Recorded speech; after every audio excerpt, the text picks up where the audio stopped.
Welcome to doctor Roshan Soumya care. Autism అని నిర్ధారణ అవ్వగానే పేరెంట్స్‌కి చాలా పెద్ద ఛాలెంజ్ లాగా మారిపోతూ ఉంటుంది. పిల్లల యొక్క వయసు 3, 3.5 సంవత్సరాలు ఉన్నప్పుడు ఈ విషయం తెలుస్తుంది. అలా తెలిసిన వెంటనే పేరెంట్స్‌కి అది యాక్సెప్ట్ చేయడానికి కొంత టైం పడుతుంది. ఎందుకంటే వాళ్ళకి పిల్లల్లో ఏం కావాలి అనే విషయం చెప్పలేరు. వాళ్ళకి ఏం కావాలి? వాళ్ళకి ఏమవుతోంది? వాళ్ళ కమ్యూనికేషన్ సరిగ్గా చేయలేరు. ఫోకస్డ్‌గా ఉండలేరు. దేని మీద కాన్సంట్రేట్ చేయలేరు. దాంతో పాటు వాళ్ళందరూ వాళ్ళొక వరల్డ్‌లో ఉంటారు. దీంతో పాటు కొంతమందికి హైపర్ బిహేవియర్ ఉంటుంది. అంటే హైపర్ యాక్టివిటీ ఉంటుంది. సో, ఎక్కడ ఒక చోట స్టేబుల్‌గా ఉండకపోవడము, అటు ఇటు కదులుతూ ఉండడము, క్రాంకీగా ఉండడము, అరుస్తూ ఉండడము, రిపీటెడ్ బిహేవియర్స్ అంటే ఎక్కువగా ఫ్లాపింగ్ ఆఫ్ హ్యాండ్స్ లేదా హెడ్ బ్యాంగింగ్ లేదా ఎవరినో కొట్టడము, ఎవరినో తిట్టడము ఇటువంటివన్నీ కూడా పేరెంట్స్‌కి చాలా చాలా పెద్ద ఛాలెంజింగ్‌గా మారిపోతూ ఉంటుంది. ఈరోజు ఈ వీడియో ద్వారా ఆటిస్టిక్ చిల్డ్రన్‌తో ఎవరైతే సఫర్ అవుతున్నారో వాళ్ళ పేరెంట్స్‌కి ఇది ఛాలెంజింగ్‌గా కాకుండా దీన్ని ఎలా యాక్సెప్ట్ చేయగలగాలి? పిల్లల్ని మనం ఎలా చూసుకోవాలి? ఆ ఛాలెంజెస్ అన్నిటిని కూడా మనం ఎలా ఎదుర్కోవాలి? అనే విషయం గురించి ఈ వీడియోలో మాట్లాడుకుందాం. అయితే ఇప్పుడు ఏంటంటే ఈ ఆటిస్టిక్ చిల్డ్రన్‌లో ఏమవుతదంటే పిల్లలు కమ్యూనికేట్ చేయకపోవడం అనేది ఫస్ట్ పాయింట్.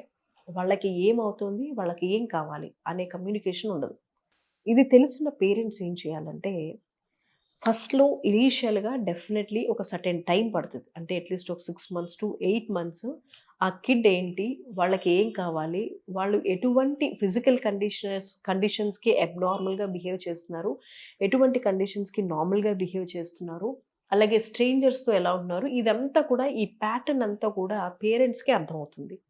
అయితే ప్రతి కిడ్ కూడా అంటే అందరూ ఒక 10 మెంబర్స్ ఉన్నారు ఆటిజంతో సఫర్ అయ్యేవాళ్ళు. ఈ 10 మెంబర్స్ కూడా ఒకే సింప్టమ్స్ అనేవి వ్యక్తం చేయరు.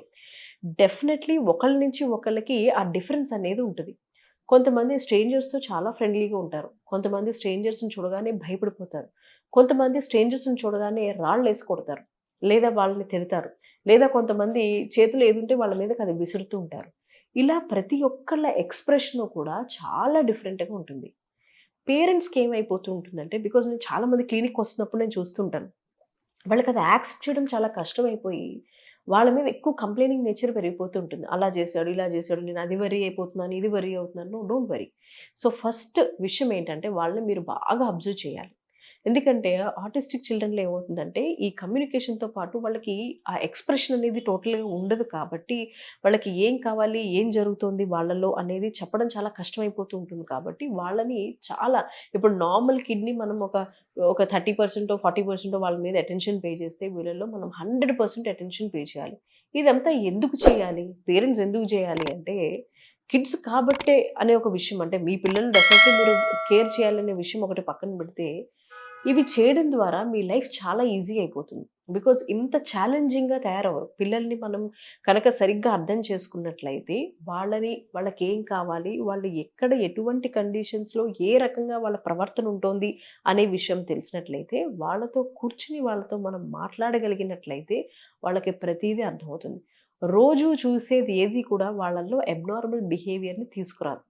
ఫర్ ఎగ్జాంపుల్ మీరు రోజు స్కూలుకి పంపించారనుకోండి, ఇనీషియల్ డేస్‌లో కొంత ఇబ్బందవుతుంది గానీ, స్కూల్ అలవాటయిపోయిన తర్వాత వాళ్ళు చాలా కంఫర్టబుల్‌గా వెళ్ళగలుగుతారు. మీరదే స్కూల్‌ని మార్చారనుకోండి, చాలా క్రాంకీ బిహేవియర్ చూస్తాం. ఎందుకు అంటే, వీళ్ళల్లో ఒకలాంటి అలవాటవుతుంది. రోజు ఒక రొటీన్ అనేది అలవాటవుతుంది. ఆ రొటీన్‌లో ఉండే ఫేసెస్ గానీ, బిహేవియర్ గానీ, రోజు జరిగే ఏదైతే ఆ డైలీ రొటీన్ ఉంటదో, దానిలోంచి డిస్టర్బ్ అయ్యి వేరే స్కూల్‌లోకేస్తున్నారు. ఫేసెస్ డిఫరెన్సు, అక్కడ వాతావరణం వేరేగా ఉంటుంది. టీచర్స్ యొక్క ఆ రెసిప్రొకేషన్ వేరేగా ఉంటుంది కాబట్టి, వాళ్ళలో ఒకలాంటి రెస్ట్‌లెస్‌నెస్ అనేది డెవలప్ అయ్యి, వాళ్ళలో క్రాంకీ బిహేవియరు, హైపర్‌గా అయిపోవడము, ఇటువంటివన్నీ కూడా వాళ్ళలో చూస్తుంటాం. సో, ఇది తెలిసిన పేరెంట్స్ నెమ్మదిగా ఏం చేయాలంటే, వాళ్ళతో ఎక్కువగా కమ్యూనికేట్ చేయాలి. Any change from normal to any other normal conditions definitely ఎక్కడైనా చేంజ్ జరుగుతోంది అన్నప్పుడు, మీరు డెఫినెట్‌లీ ముందే వాళ్ళతో మాట్లాడుతూ ఉంటే వాళ్ళకి కంపల్సరీ అర్థమవుతుంది. ఇనీషియల్ డేస్‌లో అర్థమవ్వదు గానీ, మీరు కంపల్సరీ హోమియో మెడిసిన్స్ వాడడం ద్వారా వాళ్ళల్లో ఒకలాంటి అర్థం చేసుకునే గుణం అనేది స్టార్ట్ అవుతుంది. స్టార్ట్ అవ్వడంతో పాటుగా వాళ్ళకేమవుతుందంటే, వాళ్ళు మిమ్మల్ని అర్థం చేసుకోవడంతో పాటు, వాళ్ళు ఎలాగా కూడా అంటే ఇలాంటి సిట్యుయేషన్స్‌లో ఇటువంటి క్రాంకీ బిహేవియర్ లేకుండా ఉంటుంది. అంటే ఇప్పుడు ఫర్ ఎగ్జాంపుల్ మీరు ఏదైనా కొత్త వాళ్ళొచ్చారు. ఇంతకుముందు వాళ్ళు కనుక గట్టి గట్టిగా అరవడాలు, లోపలికెళ్ళి దాంకోవడాలు, వాళ్ళని తిట్టడాలు, కొట్టడం ఇటువంటివన్నీ చూసినట్లయితే హోమియో మెడిసిన్స్ వాడడం ద్వారా మీరు వాళ్ళతో కమ్యూనికేషన్ అనేది బాగా పెంచుకోవడం ద్వారా వాళ్ళకి అర్థమవుతుంది కాబట్టి స్లోలీ ఆ డెవలప్‌మెంటల్ ఇదిలో మనం చూస్తాం కాబట్టి రోజు రోజుకి వాళ్ళలో మంచి డెవలప్‌మెంట్ చూస్తాం కాబట్టి వాళ్ళు అర్థం చేసుకుంటారు. వాళ్ళలో ఈ ఆటిజం యొక్క సింప్టమ్స్ గానీ, ఏడీహెచ్‌డీ యొక్క సింప్టమ్స్ గానీ చాలా తగ్గుతూ వెళ్తాయి. ఇది నేను ఒక్క కండిషన్ మాత్రమే పేరెంట్స్‌కి చెప్పిన విషయం. ఇలా వాళ్ళ డే టు డేలో ఎన్నో వందల కండిషన్స్ ఆటిస్టిక్ చిల్డ్రన్‌తో వాళ్ళు ఫేస్ చేయాల్సుంటుంది. మీరు కనుక మీరు లో అయ్యి వాళ్ళని ఎలా హ్యాండిల్ చేయాలి అనేది యాక్సెప్ట్ చేయకుండా దీని నుంచి మీరు ఎంత పారిపోయినా కూడా ఇది ఎటువంటి మీకు ఈ సమస్యకి సొల్యూషన్ అనేది దొరకకుండా ఉంటుంది. But when you start communicating to your kids మీరు ఎప్పుడైతే వాళ్ళతో కమ్యూనికేషన్ చేస్తారో కానీ దీని అంతటికంటే ముందు మీరు చేయాల్సిన ఒక ఇంపార్టెంట్ పాయింట్ అంటే హోమియో మెడిసిన్స్ కంపల్సరీ వాడాలి. Autism, ADHD, children behavioural problems ఎవ్వరు సఫర్ అవుతున్నా సరే దీనికి హోమియోలో చాలా చాలా చాలా ఎక్సలెంట్ మెడిసిన్స్ ఉన్నాయి. Please don't waste your time. Kids యొక్క భవిష్యత్తుతో దయచేసి ఆడుకోకండి. మీరు ఇమ్మీడియేట్‌గా దగ్గరలో ఉండే హోమియో ఫిజిషియన్‌ని కన్సల్ట్ చేయండి. హోమియో మెడిసిన్స్ ఏ చిన్న మందైనా సరే అది మైండ్ మీద యాక్ట్ చేస్తుంది. మైండ్ నుంచే ఫిజికల్ బాడీకి వెళ్తుంది. వాళ్ళలో చాలా మార్పులు చూస్తారు. సో, దయచేసి ఫస్ట్ మెడిసిన్స్ వాడడంతో పాటుగా మీరు వాళ్ళతో ఎక్కువగా కమ్యూనికేట్ చేయడము, వాళ్ళ యొక్క యాక్షన్, రియాక్షన్ ప్రతి సిట్యుయేషన్ పట్ల ఎలా ఉంది అనే విషయం గురించి ముందుగానే మీరు గమనించుకుంటూ, దానికి తగినట్టు వాళ్ళని ప్రిపేర్ చేస్తూ ఉన్నట్లయితే కనుక వాళ్ళ యొక్క బిహేవియరల్ చేంజెస్ చాలా మారతాయి. ఒక రోజులో తగ్గే విషయం ఇది ఏమాత్రం కాదు. ఒక్కసారి ఆటిజం గానీ, ఏడీహెచ్‌డీ గానీ తెలిసిన తర్వాత మీరు ఫస్ట్ యాక్సెప్ట్ చేయడంతో పాటు మీరు ఫస్ట్ అవేర్‌నెస్ తెచ్చుకోవాల్సిన విషయం ఏంటంటే దీనికి హోమియోలో చాలా ఎక్సలెంట్ మెడిసిన్స్ ఉన్నాయి. మీరు దయచేసి హోమియో మెడిసిన్స్ వాడండి. వాడడంతో పాటు థెరపీస్ ఇప్పించండి. దాంతో పాటు మీరు కమ్యూనికేషన్ సరిగ్గా చేయడము, వాళ్ళని అబ్జర్వ్ చేస్తూ ఉండడము, వాళ్ళకి ఎలాగ చేస్తే వాళ్ళు భయపడుతున్నారు మీకు 360 డిగ్రీస్‌లో ఆ బేబీ గురించి అర్థమైనట్లయితే, వాళ్ళు ఎంత బాగా ఎదుగుతారంటే, వాళ్ళలో ఒకలాంటి స్పెషల్ స్కిల్స్ అనేవుంటాయి. వాళ్ళలో ఒక మంచి ఆర్ట్ ఉంటది. అది ఒక మ్యాథ్స్ అవ్వచ్చు, మ్యూజిక్ అవ్వచ్చు, ఆర్ట్స్ అవ్వచ్చు, ఏదైనా అవ్వచ్చు. దానిలో మాత్రం వాళ్ళు ఎక్సలెంట్‌గా ఫ్లరిష్ అవుతారు. ప్రొవైడెడ్ మీరు హోమియో మెడిసిన్స్ వాడాలి. వాళ్ళలో ఉండే అన్ని సింప్టమ్స్‌కి నేను ఇందాక చెప్పినట్టుగా ప్రతి ఆటిస్టిక్ చైల్డ్ ఒక్కొక్క ఆటిస్టిక్ చైల్డ్ ఒక్కో రకంగా బిహేవ్ చేస్తారు. ఒక్కొక్క రకమైన ఎక్స్‌ప్రెషన్ ఆఫ్ కండిషన్స్ ఉంటాయి వాళ్ళలో.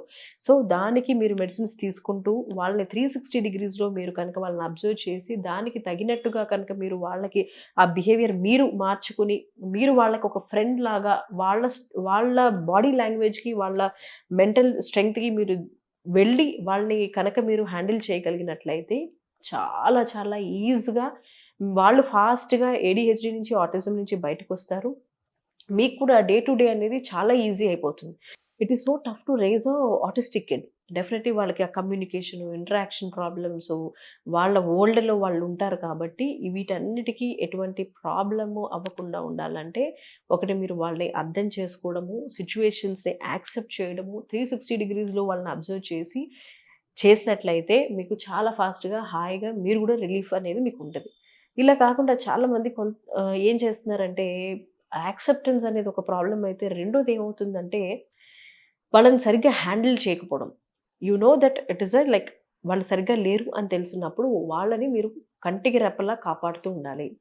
వాళ్ళు హెడ్ బ్యాంగ్ చేసుకుంటూ ఉంటారు. వాళ్ళకేం తెలీదు. సో, ఒకటి మీరు హోమియో మెడిసిన్స్ వాడితే ఆ కండిషన్ నుంచి ముందు ఫాస్ట్‌గా బయటకొస్తారు. దాంతో పాటు మీరేం చేయాలంటే నెగ్లెక్ట్ చేయకుండా మీకు జనరల్‌గా పిల్లల్ని పెంచే ఓపిక 100% ఉంటే వీళ్ళ విషయంలో కనీసం 10,000% ఉండాలి. అప్పుడు మాత్రమే మీ లైఫ్ చాలా ఈజీగా ఈ పిల్లలు నార్మల్ అవుతారు. మీకు కూడా లైఫ్ చాలా ఈజీ అయిపోతది.